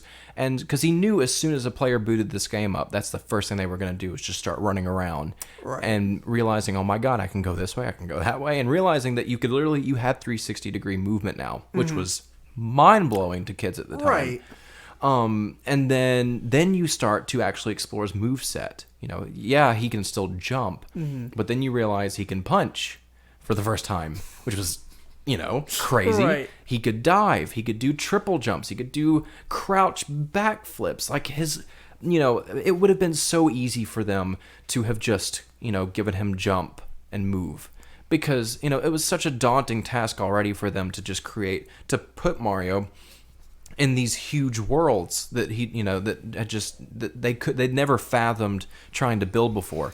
Right. But they filled him to the brim with all these like move sets and stuff. And so, for people who got good at these things, I mean, you could totally break these levels and, bypass things, but never to the detriment of the levels. They were actually designed like I said, this goes back to Miyamoto loves doing this, designing levels in a way where if you got good at these mechanics, and you got good at this tool set that he gave you, then you could pull these things off and you could bypass like hard stretches and get to higher levels quicker, right? Than having to take the long road around. So yeah, I mean, Mario's moveset was like completely unprecedented. You had the implementation of the overworld, and I mean, famously, this was the first time we ever heard Mario talk. Right. If you can call that there talking. We go. Exactly. Yeah. Exactly. Yeah. Like the famous Mario like woos and like what he's become known for. I mean, this was the first time we ever heard Mario's voice, which was just, for many people, it was like kind of an emotional moment, like, for sure. I mean, he's this character that by this point people had become so attached to and had become such a staple of the medium and such like a pillar of the industry.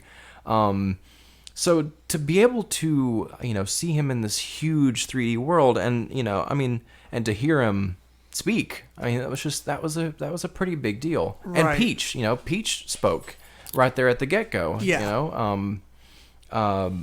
And and to hear Bowser's laugh for the first time. Right. Yeah. I mean, it was just like you said, like completely filled to the brim with new stuff, like and totally in Nintendo fashion, right? And Mario Brothers fashion, where they introduce something pretty new. Like it's not just another game for the same console. Like it's a totally new console, right? And it's a new game. And like you said, like they could have gotten away with just doing like maybe one or two new things and focused more on like just the gameplay itself for a 3D game, right? Because it was their first 3D Mario game, right?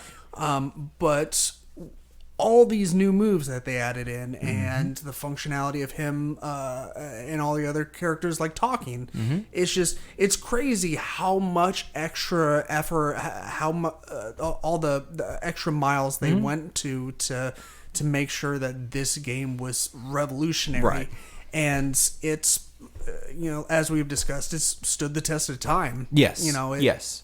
And it's so cool. You can tell that it was such a first because this was the first game that had like a 3D camera, which was something that they had to figure out. But what was so interesting about it was, since it was the kind of the first game that had a 3D camera, they actually embodied it as a Lakitu with a video camera. And it was like the Lakitu Bros. Right. So they even like personified the camera because it was such a new concept. They even gave the camera a personality. It was this Lakitu who was always following you around. Right. I mean, to the point where if you went upstairs in the castle at one point, you looked in the mirror, you can see him behind you holding the camera. Yeah. It is like the coolest little thing in the world. Right. It's like little things like that. Yeah, totally. Like they didn't need to do that, but they, as you said, the personifying this new thing to where it's no longer this, like, I guess, quote unquote scary aspect of gameplay that's so unfamiliar. It all of a sudden becomes, a lovable part of the game itself, and you're like, oh, like, this is kind of adorable. Right. So yeah, it's pretty great. I mean, like, this one, just like Super Mario Brothers 3, like also holds a place in my heart. Yes. Lindsay, if she was here right now, she'd talk your ear off about this game. Because, this was her favorite game for a very long time. Her and her sister, like, they didn't, they kind of fell subject to the whole, like, girls don't play with video games kind of thing. But her parents, they bought her, a 64 when it came out, and so she played it. And like, when I was in high school, she would come over to my house after I got home from school, and we would play this game because she just loved it so much. And we were broke high school kids, so we didn't really have. And also, that tells you how fucking long that we've been together. That like we did it in high school. That's awesome. But yeah, it's just I don't know, kind of one of those. It's definitely a nostalgia thing. With this game as well. Yeah, but just collecting all the power stars and like, and even just getting into each level. That first moment when you jump through that first painting. Oh, into, for sure. Into Bob-omb's battlefield. I mean, it was just it's such an amazing way that Nintendo actually went through with this whole leap, and the way that they kind of personified it, and they sort of, the way that they framed it that way, because you see that sort of like that diversity in level design. You have like Bob-omb's Battlefield, and then you have like Dire Docks, and then you have, oh my god, Rainbow Road. I get sweaty just thinking about it. Yeah, same. Yeah. But like the whole, way that you jump through the paintings, and then there's some levels that you don't even have to find, that are like kind of secrets, the way you find like Boo's mansion, Big Boo's haunt. You have to go out in the little courtyard where all the Boos are, and you have to scare that Boo and like stomp him. And then you see like this little miniature, cage looking thing, and then you go up to it, and then you fall into Big Boo's haunt. There's like invisible walls in the castle, and you jump through, and it's a whole level. I mean, it's amazing. That game is just mind-boggling in so many ways, and just every level. Oh my god, the soundtrack. One of the best video game soundtracks for sure all time. Yeah. I mean, they're all known for their soundtracks. Definitely, they all have some of the most classic video game music. God bless Koji Kondo. But Super Mario 64 is absolutely one of the best video game soundtracks. Of all time. Yeah, it revolutionized and like also gave us the infamous like the water level soundtrack. Oh my gosh! Like, I mean, it's I guess you could say it's a little soothing, but definitely. It's like it's so recognizable. I think is the best way to put it. It is I mean, like I just think of that guy. He's he's the bald dude, and he does the YouTube videos of him like playing his keyboard, and he does the video game sounds, and they're all like the stereotypical like oh, you just died, and and this is the water level soundtrack for every single game out there, right? And it's like so fitting, right? But yeah, it just I thought that just like you said, the soundtrack for this it's just such a complete package, even from the moment that you boot the game up. Remember how like when you first put the cartridge in, you see Mario's face floating around, right? And you can like pull his face around and like get it stuck certain ways and just totally like distort his face and stuff. They didn't have to do that, but it's like, every kid who booted that game up, they just sat there and just played with Mario's face for like 10 minutes or just having fun with that. That was fun, right? And and talk about like the controller, like has there been another controller that has like 3 handles? No. I mean, there hasn't. Like it's super bizarre, but like so much fun. Some people give it flack, but I love the N64's controller. I love it too. I love it to death. Don't know. I think I maybe played one game that required you to use the outer two D-pad. With the D-pad instead of the the joystick. I guess. The analog stick. Yeah. Most games I played, were just the inner handle and then the outer one on the right. Right. But yeah, very bizarre controller, but I loved it. Like, this also kind of dates me a little bit. Back when video rental stores were a thing, we would go, since we couldn't afford to buy the N64, we would go and like rent the N64 for a weekend. Wow. It was like a family-owned video store, and so I guess they just to do things to set them apart from like Blockbuster Video and Hollywood Video. They would do things that they didn't do, and one of those things was like sell comic books and other kind of like almost like what comic book shops have become now is they of course still sell comic books, but they sell other things like Funko Pop and other like memorabilia type things. But they rented out consoles, which was great for us because it was relatively inexpensive. Although the money that my parents spent in renting it, they probably could have just bought an N64. System. They eventually did for us. Sure. But yeah, like they would rent one for us on like Friday night, and we would do nothing but play video games like all weekend long. Yep.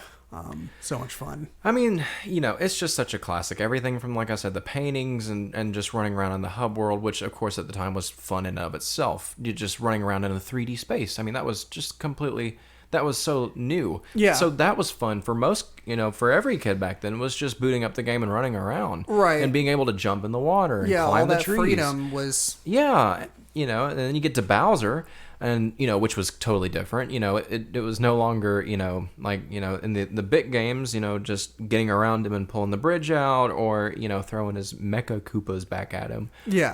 Now you had to run around him and grab his tail and swing him into the bombs on the outside of the stage. Yeah. But it was awesome though. I mean there was just a lot of people really didn't think that it could have worked. A lot of people thought that Mario was just destined to always be a side scroller because that's all anybody knew, and he was so perfect in that vein. And so a lot of people were really skeptical of it, but oh my god, if Nintendo seriously didn't pull it off in spades, that's really how you write the book on taking a 2D property and just seamlessly integrating it into a 3D world. Right.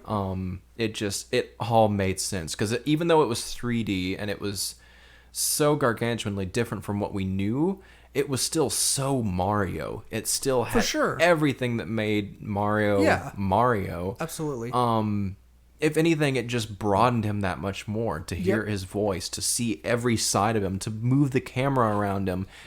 For him to get idle if you don't like do anything with the controller for a minute, and him like lay down and take a nap. Right. If you don't do anything for a while. It was just the most perfect thing. And yeah, gaming was never the same after that. I mean, for sure, that was such a turning point for gaming. I mean, there was no going back from that. And every other competitor had to follow suit. Right. They saw Super Mario 64 and and it's just like, okay, that's evolve or die. That's what we have to do now. There's there's no way of fighting this. And there was definitely growing pains. Some properties definitely went to 3D easier than others. Sure. Oof, Sonic. Sonic didn't. Yeah. That was rough on the growing pains going from 2D to 3D for sure. Yeah. But Mario did it in spades. Mm-hmm. Mario wrote the book on it, and yeah, I mean it's amazing to this day. And again, like I said, still one of the greatest games of all time. But I mean, honestly, we almost have to set that precedent going forward, because literally almost every Mario game is considered one of the greatest games of all time. Right. Because Mario, like I said, he's always been the torchbearer, and this is, I guess we can kind of close with this. Mm-hmm. That's why we do, we say the legacy of Mario, because Mario he has always been that character who has always sort of carried the torch for like each next big step. For sure. In this industry, in the way that we perceive games and how games are made and approached. Mario is always one step ahead of every other property, and that's what he's that property that Nintendo always will take that next step with. Whatever their next big idea is, Mario will always be that character that makes that step. Right. And pretty much every time he's done it, it's ushered in a new era for the industry, and it's just unfathomable. Right. But like, if you think about it, that makes perfect 100% sense. Yeah. Because while Nintendo's graphics don't necessarily if you look at it objectively, you can make an argument for Xbox and PlayStation, sure, their graphics being a little bit better than Nintendo's. But Nintendo historically has always focused on the overall gameplay experience. Exactly. Yeah. And that's exactly why or it goes to what you were saying about them and Mario being the torchbearer for whatever the next era of console gaming is. Right. Is just because they think about the big picture like that. They don't think about just how can we make the graphics better, which is important. Yeah, for sure. But they think about everything. Right. Just the collective experience. Right. Which at the heart of video game playing is the most important. Exactly. It's just a culmination of everything. Right. So. Exactly. And and that's why it's really a no-brainer when you look at a video game sales chart. The Super Mario franchise outsells any other franchise by hundreds of millions of copies. It's not even a contest. Right. I mean, it is insane. I want to say, I think the Super Mario franchise has sold somewhere in 600, 700 million copies altogether. I mean, it's just absolutely unfathomable. Yeah, crazy. But it makes perfect sense, though. Right. I mean, Mario is just a staple, and it's been it's multi-generational. It's something that everyone's familiar with, and that's something that pretty much no other console has going for it. Exactly. Is because PlayStation and Xbox, they're still relatively new. Yeah, true. True. They've been around for a couple decades now, but Nintendo, the company itself, like you said, was around before they were even making consoles. Exactly. They were doing toys, and so they're just Yeah. Right. Nintendo has always been brilliant about that, about establishing a flagship character or franchise, and then building on it over the years. They've done it with Mario. They've done it with Zelda. They've done it with, all of their properties: Kirby, Star Fox, Metroid. Right. The list, Pokemon. Oh my God, the list goes on. Right. Nintendo. That's what they're known for, are their mascots and their properties. For sure. And that's what they love doing, is finding something that works and then building and expanding on it over time and staying within that vein and stuff. No other console comes close to doing that. Sony definitely has their characters. You got Spyro and Crash Bandicoot. Sure. And nowadays you have like Nathan Drake from Uncharted, Lara Croft, Tomb Raider. Right, yeah. Both consoles, both Xbox and PlayStation, they have, great... what do you call it? Exclusive. Yeah. Xbox, Microsoft has always somewhat struggled with that, I feel. You have Halo, right? Which is, Master Chief is pretty widely known, but then I don't know, Gears of War. But who, right. Microsoft has always kind of struggled with their mascots. Right. Sony's done. They've got a pretty good legacy of characters, but Nintendo, it's a whole other thing. Right. No one does mascots the way that Nintendo does, but always at the forefront. Always For sure. is Mario. Yeah. Always. I feel like Super Mario 64 is a great bookend because that's such Absolutely. a huge, that's a monumental moment for Mario. Right. And everything that comes after it builds on Mario 64. Yeah. So I definitely feel like that's a good bookend. Yeah, it's a great stopping point. Yeah. And it makes me so excited for part 2. Oh, me too. This was great. I Awesome. Loved how this turned out. I wasn't exactly sure how it would turn out. Yeah, I didn't either. that kind of goes with like every single episode. Sure. Excuse me. But yeah, with me doing, like I said, so much research and just kind of learning things that I didn't know before, going into this, I was like, how is this going to turn? Like, are people going to actually want to hear us just go through all the game? But like, it flowed really well. Sure. And so I thought this was great. And once again, thank you so much for coming over and helping me do this, for being my guest again. Yeah, thanks for having me, man. Yeah, absolutely. And we look forward to you coming back and doing part 2 here in a couple weeks. Like Definitely. I said, it'll probly be one of the episodes we kick off 2020 with, Sounds our good. Roaring 20s. Sounds good. Good. We'll bookend it there. We'll stop it there. And as always, thank you for listening. Go like and subscribe on all the social medias and all the platforms. We're on Spotify, YouTube, Apple Podcasts, Google Podcasts. Go give us a follow on the social media. We appreciate it. And as always, be kind, stay geeky, and eat lots of cheesecake. Bye!